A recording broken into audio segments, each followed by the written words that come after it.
Samsung has been working hard for years to make its chip manufacturing business the best in the business, but it's still behind TSMC. The company took a major decision that will make harder for clients for choosing TSMC. Samsung Foundry has decided to cut down the price of its 2nm wafers to just $20,000. This is cheaper than TSMC's estimated pricing of $30,000. Samsung Foundry has struggled from the last 2 years when it came for securing clients. This is mostly because of the Foundry's poor yield. Samsung in-house Exynos 2500 was supposed to debut in the Galaxy S25 series, but its low 3nm yield forced the company to use Snapdragon.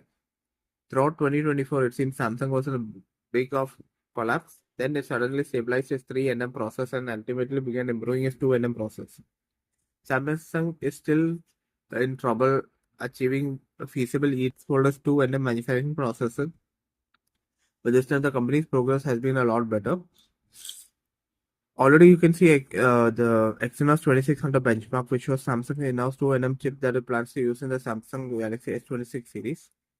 It has now reduced the pricing significantly. This massive price cut starts adding up fast.